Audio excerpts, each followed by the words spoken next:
Do you have a problem retaining wealth and saving money in general and finding money to use to invest in and build your dreams and build your wealth? Then I guarantee you, if you stop doing this one thing and then ask yourself 3 questions, you'll have more money at the end of any year than you imagined. And they'll be easier to build wealth. Stick around. The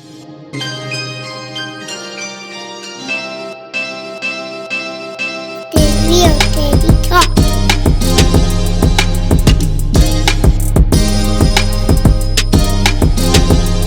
The Real Teddy Talk.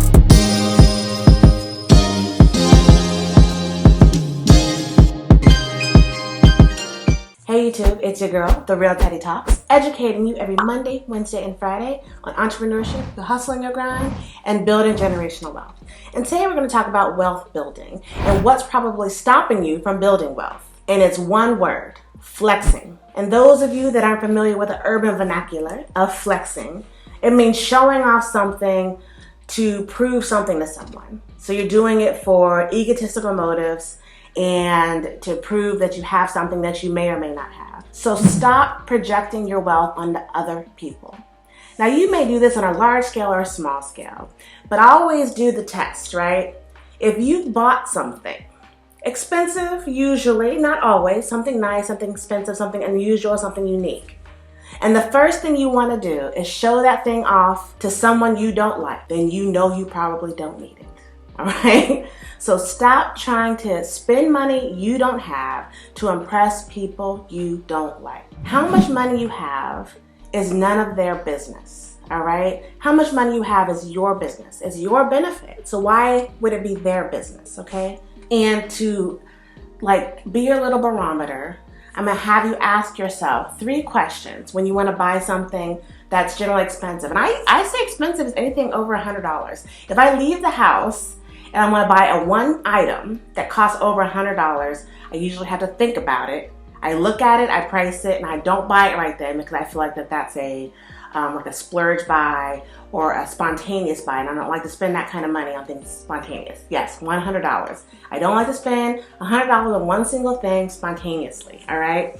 So ask yourself these 3 questions. The first question you want to ask yourself, is it a need or is it a want? And it can be anything. It can be a car, a new car. It can be a new purse, new shoes, new golf clubs, new whatever. It can be used, a used camera, whatever thing you can buy used. So it can be new or used, but you want it and you want it bad. So before you get that thing, ask yourself, is it a need or is it a want? If you determine that it's a need, then you have to ask yourself, do you need it right now? Do you need it now today? Do you need it in the level that you're going to buy it? I use a car, a perfect example. So you need a car. You have to get back and forth to work, back and forth to school, from A to Z, whatever your thing is, right? And you have expendable income. So you want a Mercedes. But you always have to ask yourself the bigger question. How much does a Mercedes really cost? Let me tell you, I've had one, okay? It's expensive. It's not just expensive to buy, it's expensive to maintain. Every single time we went to the dealership, and this is for regular maintenance, we were spending hundreds of dollars. Now, a Mercedes does require less time in the service shop than a regular car, right? Your oil changes last a very long time. It runs like a well-oiled machine. But as it ages, it needs more things. And when things start breaking, those things cost a lot of money. And eventually, every time you're going to get it serviced, they're hitting you with at least $1,000 bill. But normally, multiple $1,000 bills, okay? In one service visit. And I remember when we had that Mercedes, by about the 3rd or 4th time, me and my husband sat down and said, why do we have this vehicle? And he came to the conclusion, he wanted it, I blame him. He came to the conclusion that he just wanted a nice car to look nice while he was riding in it. And it was a nice car and it looked nice. And it was one of the nicer models, the CLS, so it wasn't as popular. It wasn't like the C-Class or the E-Class. It was really nice, But it was just to get looks and people cheering for you from the sidelines. It was ridiculous, right? So we sold it. And that's my recommendation. If you need it, do you need that level? Do you need a car or do you need a Mercedes? Maybe a Toyota works. Maybe a Lexus works. There's a lot of options between a Hyundai, which I think is even a bigger level than it was 20 years ago, and a Mercedes or a Range Rover or whatever. So watch your level of flex, okay? And if you don't need it, you actually want it, you ask yourself those 3 questions. Did you plan for it? Did you budget for it? And did you save for it?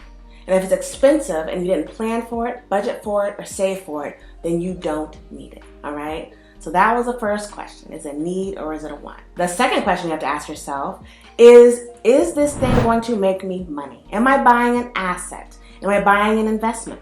Am I buying a house? Is that house going to appreciate? So it's a need, check, and it's going to appreciate, check, check. Those are good things. I need a car. So I need a car, check. Is it going to appreciate? No, it's not going to appreciate. So then you have to weigh that against what you have and why you have it and can you really afford it. If you want to invest in your business, every time I might spend, getting a business off the ground is expensive. All right, you can start a business with little money, but to grow it, you have to keep putting money in it. You're hiring people to help you. You're subscribing to things. You're buying your website. You're getting add-ons. You're just doing this, and this. I have to buy my equipment. I have to buy a new light. I have to buy a new camera. I got to buy a new webcam. I have to buy this thing, this nice shiny thing. Whatever it is, it adds up. And I would say that's an asset because you're investing in your business. And the better your video quality, or the better your music quality, or the better your whatever, it's going to be better for your customers. More customers will buy, and the more money you make. So we can consider that an asset. So before you buy it, ask yourself, am I going to make money from it, and is it an asset? All right. And the third and final question. This is a shout out to my homegirl Jordan and her husband Christian. On Facebook the other day, she posted that the two of them, a married couple, husband and wife couple, were working out together, like regularly, right? And one morning he goes to tap her to get up to go for a run that morning, and she wasn't budging. So he asked her, do you want to make your present self happy or your future self happy? And I just love that, right? So the third question you ask yourself when you buy something that's expensive that you didn't plan for is this for my present self or my future self? And when you answer that question, just give yourself that pause to think. Because you have to invest in yourself. Really, you're the only one you're accountable to. Some people think you're accountable to your spouse, your loved one, or your kids, but you're not. Your kids get older, they grow up, they may fool with you, they may not. They may not like you. Maybe they didn't like the way you reared them. Maybe they didn't like the way you forced them to do X, Y, and Z. So they're gonna hold a grudge for 10 years. I mean, who knows? You can't predict what your kids are gonna do. You're not responsible for your spouse. Your spouse can go, they're their own person, they're an adult. They can do whatever they want to do. You're not responsible for them. You are responsible for yourself. So be responsible for yourself and invest in your future self. Momentary pleasure, it comes and it goes so quickly. People get satiated and they immediately want that again. I ate something today, pancakes and eggs. I ate pancakes and eggs this morning because I didn't cook it. I really didn't think about it, and it tasted really good. But a few hours later, I was starving. I was like, I'm so hungry. I'm like, I haven't eaten anything. And my husband was like, you did. You had pancakes and eggs. And that's how it is. It's fleeting. It was delicious. It was good. I was satiated, pinging from the sugar, from the syrup, and then it was gone. So invest in your future self. Invest in your future self, just 1% a day. Reach your exponential greatness and have phenomenal results at the end of the year. This is The Real Teddy Talks, signing off.